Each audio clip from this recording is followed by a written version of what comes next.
Hello and welcome to State of the Economy.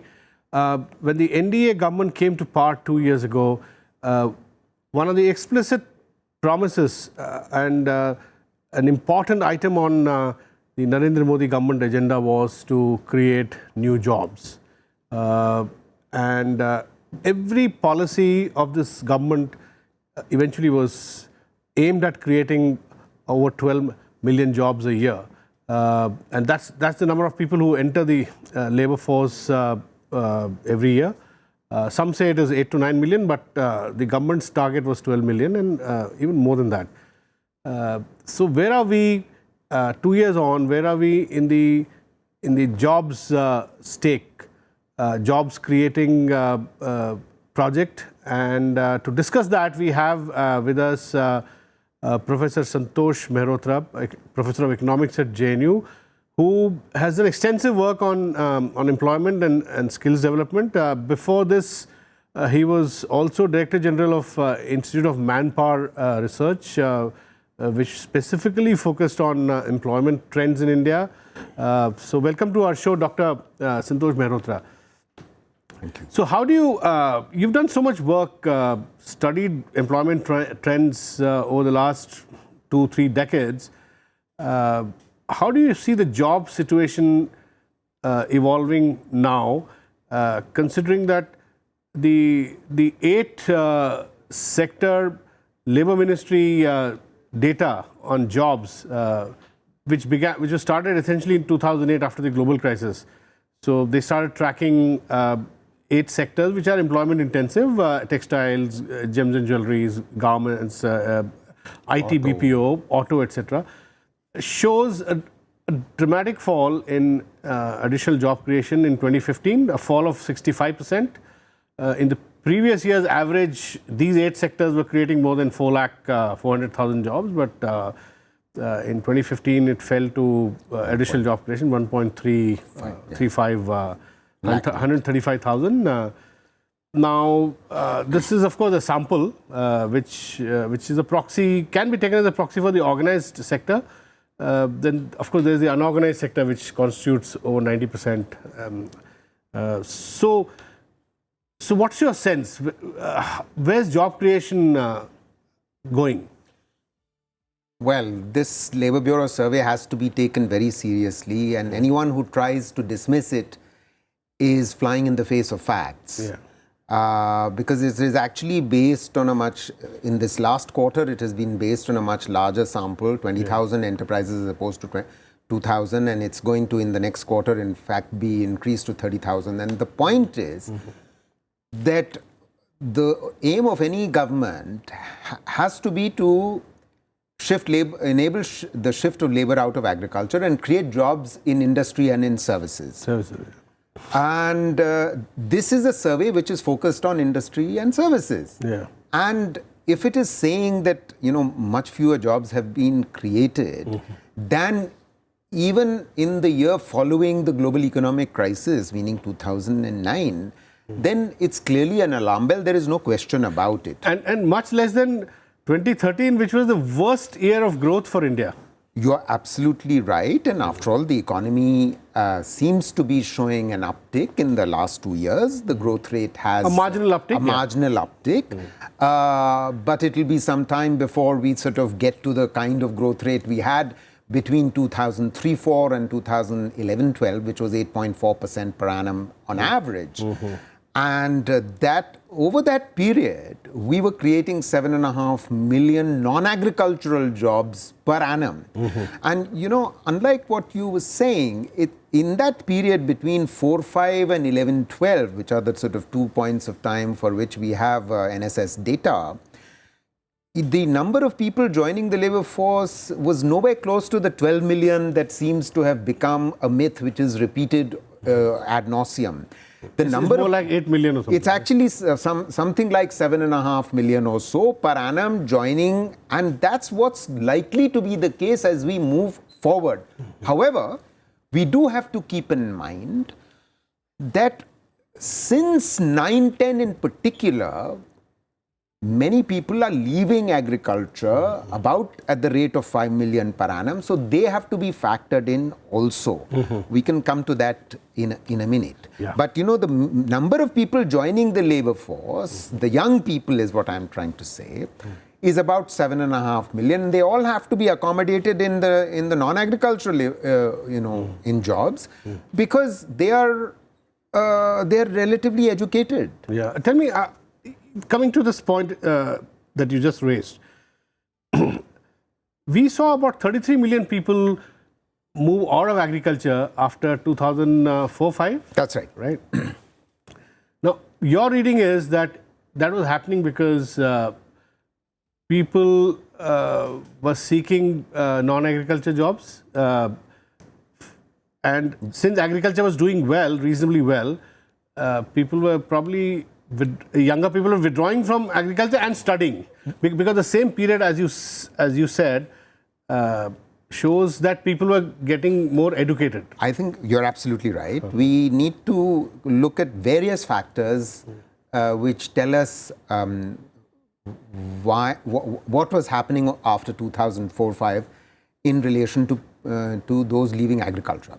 You see, between 1999 and 2004, there was a very significant absolute increase in the numbers working in agriculture, which is a retrogressive development. In a developing economy, in a transforming economy, people should move out of agriculture and move into non-agricultural jobs. So you're saying that it was people working in agriculture increased in numbers between 99 and 2004 and by 20 million. Okay. Because there was distress in agriculture, and the numbers that increased were mainly those of women. Now, the fall in agricultural employment that you see post 2004-5 is significantly explained for at least 5 years by women moving out of agriculture. Okay. And there were 2 or 3 reasons why women were moving out. Incomes went up. One, incomes were going up because as wages were increasing for a variety of reasons. And this period is also characterized by a reduction in poverty. One of the largest reduction in poverty, right? Absolutely remarkable decline in the absolute numbers of the poor. Venu,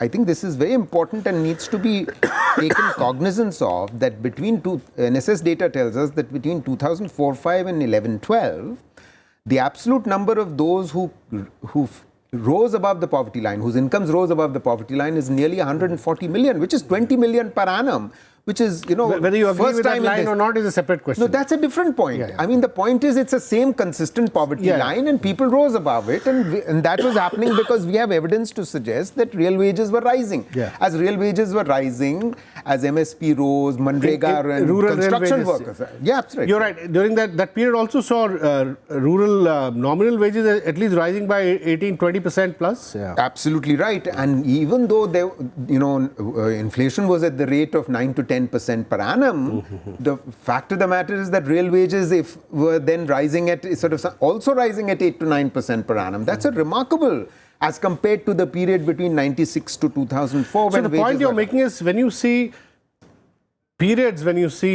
sudden increase in agriculture employment driven by distress, that's right. That's not a good thing. Lower incomes. That's right. That's not a good thing. Absolutely. So therefore, between 2004-5 and 11-12, if 33 million people went out of agriculture, it was probably because household incomes were partly rising, but it is also true. There's another factor. I want to come to the next. Now, do you think, by the same token, we've had 2 bad agriculture growth years now? Close to 0%, 0.3. Back-to-back drought, the worst, I'm told, this has happened probably the 4th time in the last 60 years, 70 years.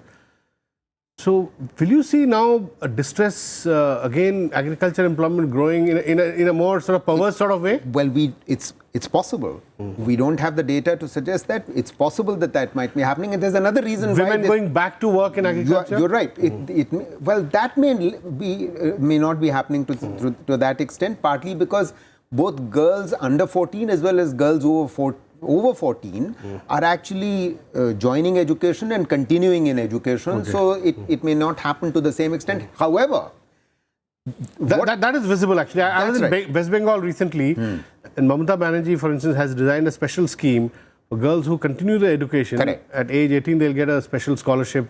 And the big response to that, yeah. But clearly, Venu, across the country, every state government has incentivized the girls who continue beyond class 8. Beti Padhao, exactly. Every state has a scheme which has incentivized it, as a result of which So we'll see more women coming into non-agriculture jobs?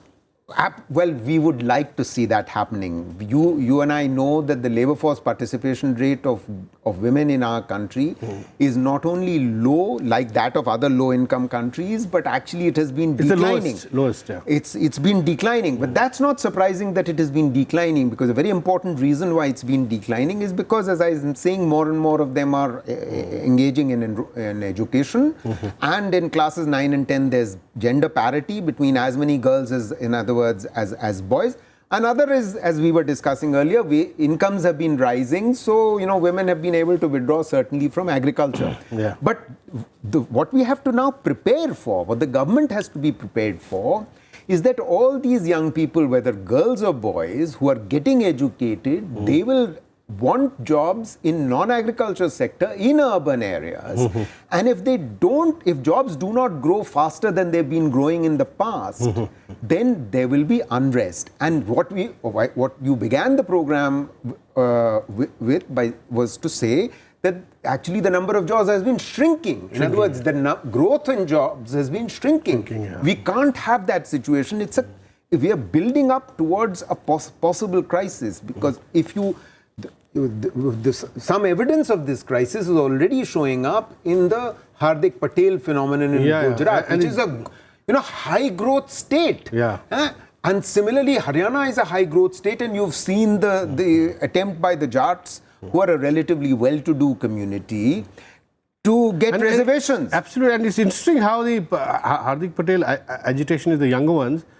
They were all coordinating things on the mobile, And you are absolutely right. And they were educated people. These are all educated people, and this can spread to other communities. And unfortunately, these kinds of agitations, whether the Jat one or the Patel one, even Kapus in Andhra Pradesh, quite right, all middle peasantry. Actually. Unfortunately, they are founded upon a myth, and the myth is the following: that jobs have not been growing for at least 10 years in the public sector. The reservation demand is for public sector jobs. Yeah.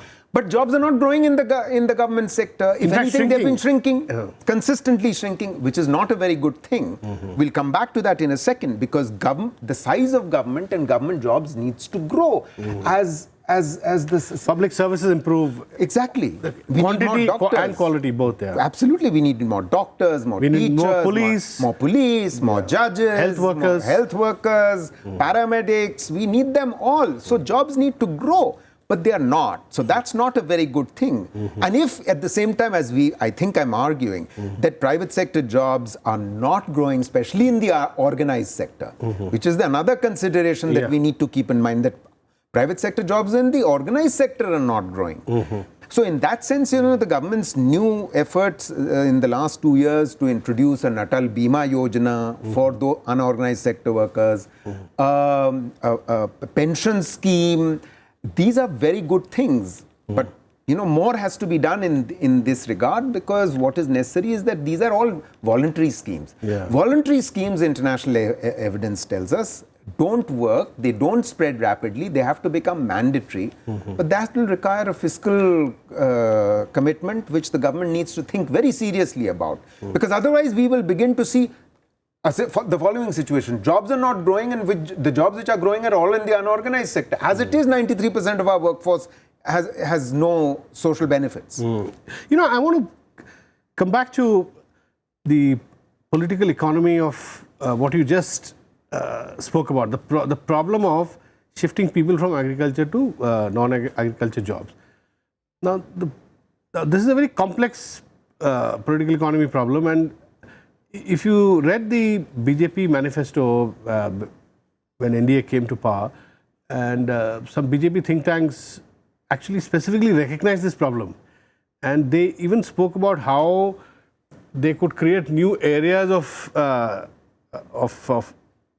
jobs, absorbing new areas for absorbing jobs at the intersection of agriculture and industry.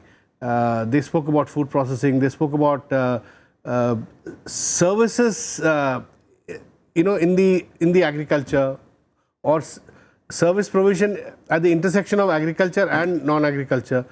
So a lot of these ideas were spoken about, and then they came up with with a big scheme, Amrut. So what do you think of these projects as solutions to absorbing employment from labor force coming from agriculture to non-agriculture? Venu, I'm glad that you've touched upon these things, and these are all potential areas of job expansion, no question. For instance, let's take the government's very progressive step of thinking very seriously about financial inclusion, the Jan Dhan Yojana.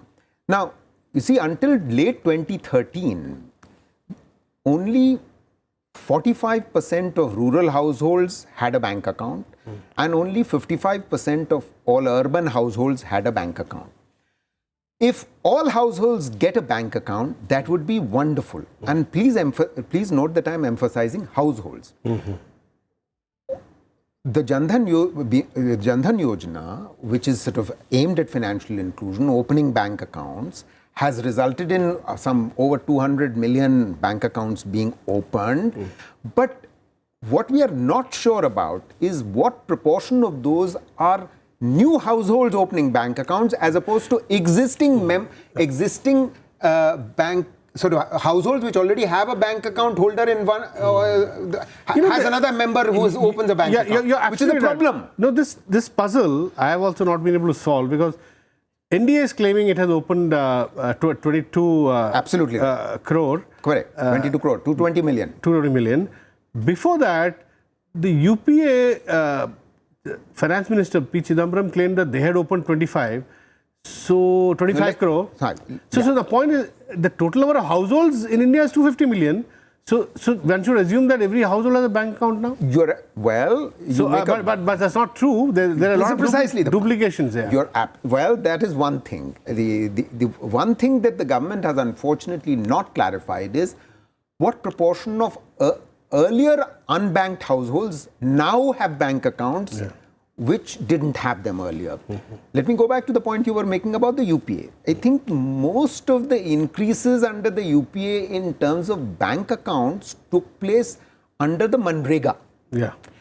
Because the objective had been for a long time that wage payments will be made directly to bank accounts as opposed to in cash, because there's an attempt to get them into other kinds of financial services. Correct. Also. You're absolutely right.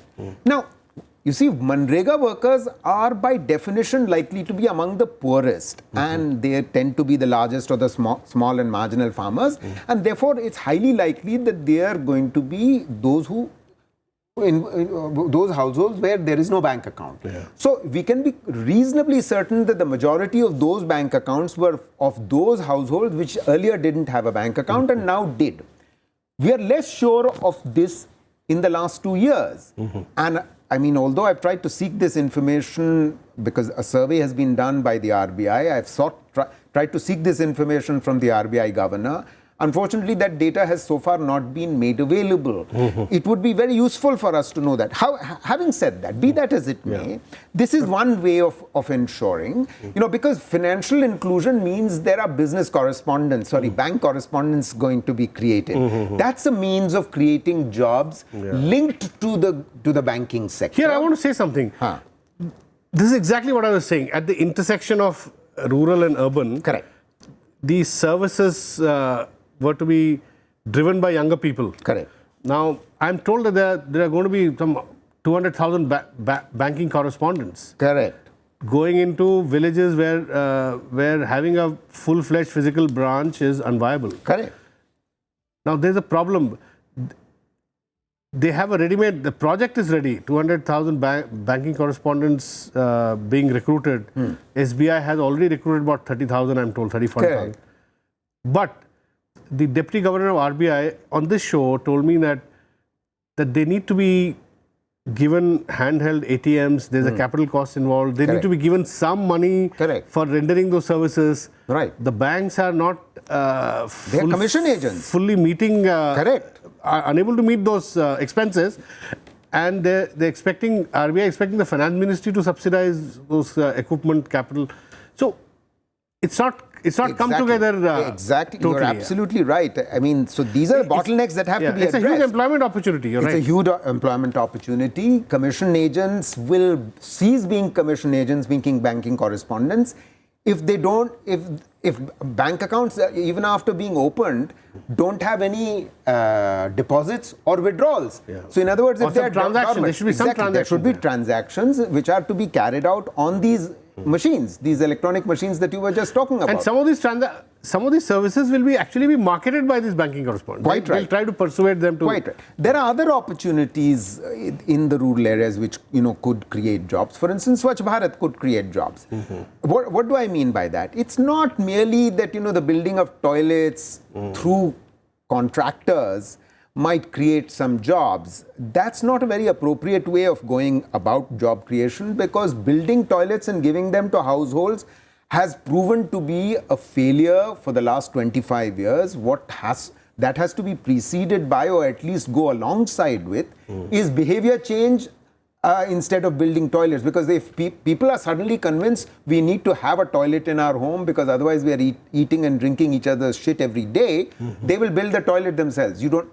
So, for instance, what could happen is that, this behavior change requires champions and triggers of this behavior change. Who could be, they could be like Anganwadi workers, more Anganwadi workers, or more, both girls as well as young men who are sort of given government money to be triggers of behavior change. That's one possibility of some job creation. Can I raise one small point here? Yeah. Only 2 weeks ago, I heard a very senior BJP MP stand up and ask his own minister, Maneka Gandhi, who oversees Anganwadi workers, and he claimed that there are 25 lakh Anganwadi workers who on average get less than 3,000 rupees a month. Yeah, that's right. And he was saying that they're made to work 8 hours. And the BJP MP claimed that it is a violation of human rights that they are made to work so many hours and only paid less than 3,000, and their jobs are temporary. Why can't they be made permanent? So do you think this is also an opportunity to train them better? Train them better is really the point. And making them permanent is not the way forward. Make the employment more, if not permanent, more substantive. Well, Venu, the point here is that in terms of paying them more money also. The majority of them, yes, they should be paid a little bit more money, because this 3,000 was determined about 5 years ago. Yeah. It should be changed in any case. That's what he said. Absolutely right. Not even been indexed to inflation. I agree with you. There's no question about that. It should be increased. But it is in a sense exploitation. I agree with you. If their salaries are stagnant. I agree with you. Having said that, we need to also keep in mind that the majority of them don't work for 8 hours, because the majority of Anganwadis don't function for 8 hours. They by and large tend to function for 3 or 4 hours. So that's the real issue. Can't they be utilized for 8 hours? They could be, in which case they could become creches. Exactly. For young mothers who might have... So that's where creative thinking comes, right? You are right, Renu, but at the same time, why will mothers not stay at home and put their babies in creches like the Anganwadi if they didn't have a job in rural areas? They need to have a job in rural areas, but the jobs are not getting created in rural areas. Non-agricultural jobs are not getting created at that kind of rapidity. The only jobs that are getting created are mainly low productivity service sector or construction jobs. Now, women are joining construction activity in rural areas, or for that matter in urban, but they're not. That's not going to be an area of activity, job for educated young girls. Then what is the solution? Well, the solutions are multiple. Firstly, it's critical that this government thinks very seriously about pre-existing cluster development programs. We have 6,000 clusters producing, locks, glassware, handloom, handicraft, the Tirupur hosiery, cane chairs, you name it, bamboo, in different parts of the. It's absolutely critical that the government, puts in much more money. Currently, the Ministry of Micro, Small and Medium Enterprises, the MSME Ministry, has a budget of about 3 to 3,500 crores for 6,000 clusters. That works out to about 500, something like 50 lakhs per cluster. That's no good. The allocation needs to increase, and there are clusters which are under the other ministries, textiles and so on. If more money was allocated, then the whole cluster development strategy could actually take off. And the skill development, Skill India, should be focused on these. You see, the approach, on the other hand, that the government seems to be adopting, we will sort of... You're saying that Skill India should be focused on micro clusters rather than big industry. At the moment, they are... Absolutely right. Big industry should be taking care of its own needs. That's the way it has worked everywhere else. On the contrary, unfortunately... So this is a skew in the Skill India program. Absolutely. The Skill India program, unfortunately, is far too much sort of serving the needs of private industry, when private industry, large corporates in particular, have the financial muscle to actually pay for the skill development. Yeah, I also get the feeling that some of the big industries, they're just trying to humor the government by participating in it. Okay, it's not just humor. They're not depending on the supplies for their needs, Well, Venu, it goes beyond that. The ministry is now systematically creating under the National Skill Development Corporation, the NSDC, sector skill councils, which are supposed to be private sector bodies. But private sector bodies should be paying for themselves. On the contrary, what is happening is the government of India is actually paying sector skill councils, meaning industry bodies, to come together and do this skilling or doing anything. The government is paying for their skilling to work in the private sector. Absolutely, which is not a very good way forward, because you cannot expand, access to skilling, access to vocational education and training on the scale that is needed. The government. So basically you're saying there's a need to revamp the very dramatically Skill India project. Very dramatically. And I hope the government listens to the suggestions that you've made. Thank you very much, Dr. Santosh Mehrotra, for talking to us. That's all we have in this edition of State of the Economy. We'll be back with you next week. Thanks for watching.